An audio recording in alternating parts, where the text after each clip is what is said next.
Hello everyone. I learned a little bit more about the exciting field of psychology in class this week, and so I thought I would make another video to talk about some of the things that I learned. I'm going to be discussing the scientific method and variables, both the dependent and independent ones. I'm going to be talking about the blind and double-blind studies, and a little bit more. If this sounds like something you're interested in, then take a deep breath, relax, and get ready to learn some more introductory psychology. I'm going to go grab a cup of tea and then talk more about it.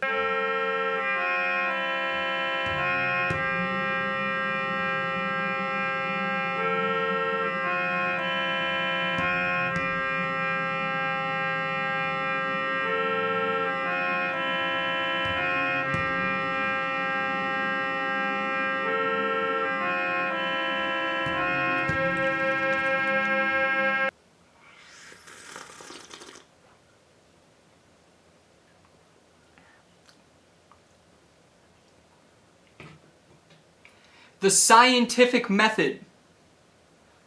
Our book defines it, and our book, by the way, once again, is Introductory Psychology, the 6th edition by Spencer Rathus. This book defines the scientific method as an organized way of using experience and testing ideas to expand and refine knowledge, which to me is a needlessly complicated way of saying that the scientific method is a way to figure things out. Now, the scientific method is pretty straightforward. We learned that there are 6 steps to it, and I'm going to go ahead and write them on our whiteboard here. Give me just a second to get them all up. Okay, well, up on my whiteboard here, hopefully you can read it, I have listed out the 6 steps of the scientific method. So I guess we'll go ahead and start with step 1, which is observe. Observe the world that is happening around you. Observe phenomena. In the case of psychology, observe people and their behaviors and habits. And if you do enough observing, maybe you can make it to step 2, which is formulate a hypothesis.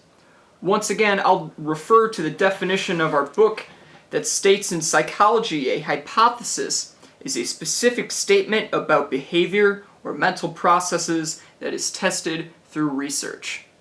You're just coming up with a theory about why people do the things that they do. Once you get your hypothesis, you can move on to step 3 and gather some evidence. This is where a lot of the research takes place, maybe in the form of a clinical trial, experiments, case studies, things of that nature. You really get into the nitty-gritty in step 3, and you put things to the test. After you do all that, you get to step 4, and you form a conclusion. You take a look at all your numbers, all the data, all the research, and you say, in the words of the great band Ruckzuck, what does it all mean? And from there, you draw a conclusion about why people do the things they do, if that's what you happen to be studying. Now you're probably thinking, how can there be more steps past a conclusion? Isn't that the end? No, it's not. Because after you draw the conclusion, we get down to step 5, which is theory modification. And this kind of ties back to step 2, when you formulated your initial hypothesis. After you draw your conclusion, you go back to your hypothesis and you ask, was I right? Was I wrong? Do I need to just tweak a couple things here and there to have my hypothesis be correct? And you kind of formulate a new theory, a new idea based off of the evidence that you gathered in step 3 and the conclusion that you drew from that evidence in step 4. So step 5 is about really bringing it all together and taking yourself back to the beginning and looking at your hypothesis, maybe forming a new one. Then step 6, if you're really feeling like you want to win a gold star, you can ask new questions. You can form a new hypothesis and further the area of research that you are studying. If you're feeling particularly ambitious, you'll move on to step 6 and ask the next question and push the boundaries of knowledge. So now that we know a little bit about the 6 steps of the scientific method, let's talk about an example of what this might look like. We can go to step 1, I'm on observe. Let's say I observe myself smoking 10 cigarettes a day, and I want to stop because smoking is bad for you, but I don't know how and I can't figure it out. But then I read some really interesting stuff, and I hear some things about a practice called mindfulness meditation, and I think maybe this will help me stop smoking cigarettes.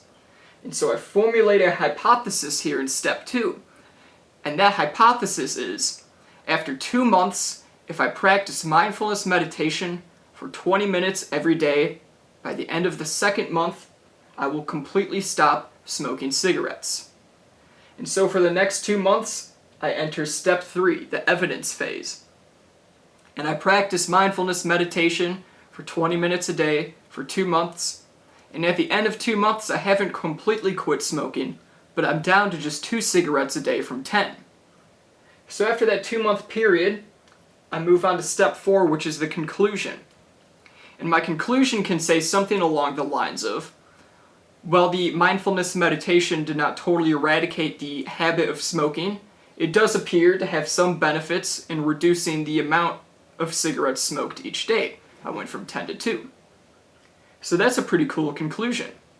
But we're not done yet, because I gotta go on to step 5, which is theory modification. Now, if you remember, my initial hypothesis was at the end of 2 months, I won't be smoking anymore if I practice mindfulness meditation every day. Well, we know that's not true, because at the end of the 2 months, I was still smoking 2 a day. So I can go and modify my theory and maybe change it to something like 2 months will show a reduction in smoking, but not total eradication of the habit. And that would be a great way to modify the theory. And then we can go right on into step 6 and ask additional questions. What's a new question I could ask about this? If I continue practicing mindful meditation, would I stop smoking after 3 months? 4 months? What if I introduced a new form of therapy in addition to the mindfulness meditation? How quickly would that eradicate the smoking habit? These are some additional questions you could ask to further the research in this field of study. Now, there are a couple terms we learned in class that are pretty useful in understanding how experiments work. They are the independent and dependent variables. The independent variable is something that gets introduced into the experiment by the scientists or people running the study to measure the effects of the independent variable. Now, what might this affect? Ideally, it will affect the dependent variable. The dependent variable is essentially the measured outcome of the study. And I know this is kind of a circular way of explaining things here, so let's just look at the example I used earlier. Using mindfulness meditation to reduce or eliminate a smoking habit. In this case, we introduced something to measure its effect. We introduced mindfulness. Probably won't be able to read it on the whiteboard here, but that's okay. We introduced mindfulness. That's the independent variable, because we wanted to see what effect will mindfulness have. Now we can ask the question, what might the mindfulness affect? Well, in this particular example, we're hoping to see if mindfulness will affect the smoking habit. In this case, the smoking habit is the dependent variable. So I'll write it again here. Maybe you won't be able to read it again. That's okay. I trust you will. You'll be able to figure it out here. So to just go over this one more time, the independent variable, it gets introduced to measure the effect. We introduced the mindfulness to measure its effect on the smoking habit, the dependent variable. The smoking habit, we wanted to see what the measured outcome would be at the end. We wanted to know, how much would I stop smoking? Would I stop smoking completely? Would it change at all? This is what we were measuring, so it's the dependent variable. An easy way to think about this is the smoking habit is dependent on the mindfulness. Now, if we're going to be talking about independent and dependent variables, it will be very helpful to know correlation. Correlation is essentially measuring the effect that one variable has on another. Typically, how the independent variable affects the dependent variable.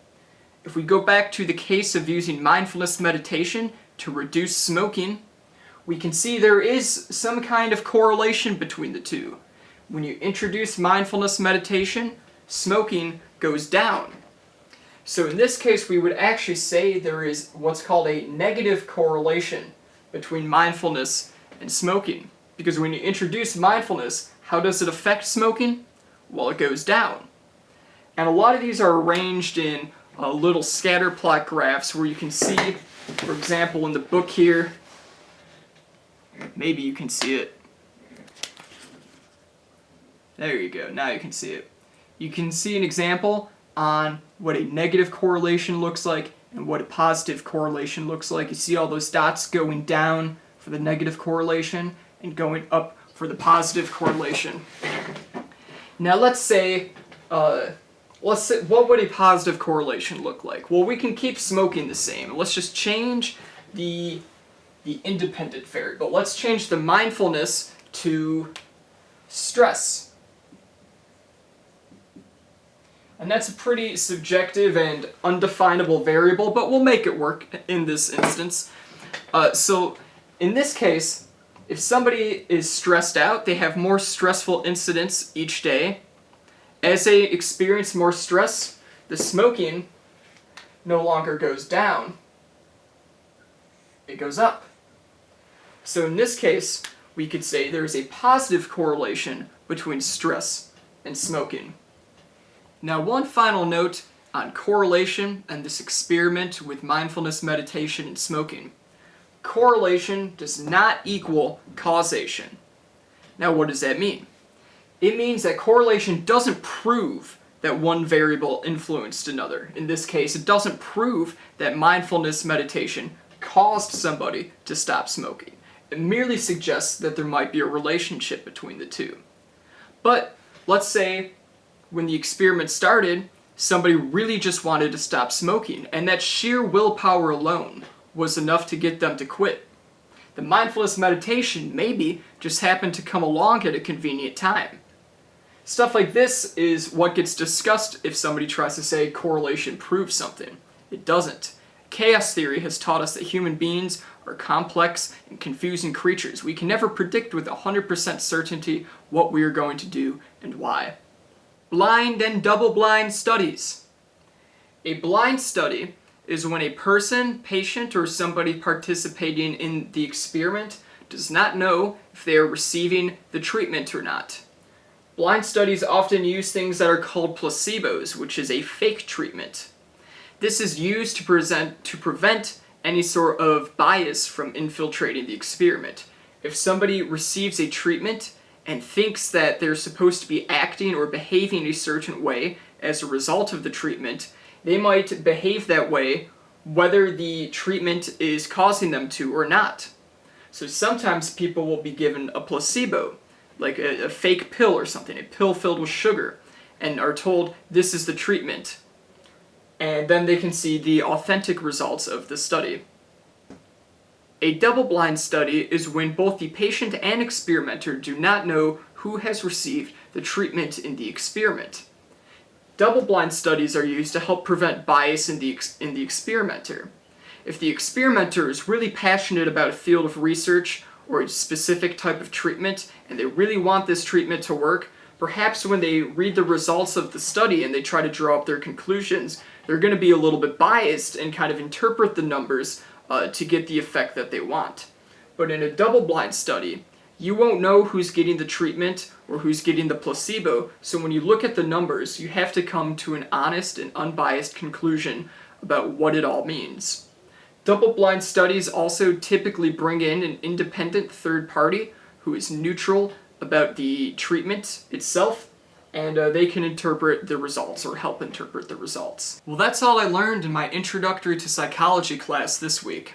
I think next week we'll be going into Chapter 2 and learning a little bit about biology and how it can influence human behavior. But I think for now, I'm going to go listen to the song Gino by Dexy's Midnight Runners. Any song that has a line like, "Back in '68 in a sweaty club," is, in my opinion, a song worth listening to. I hope you check it out, and I hope I see you next week.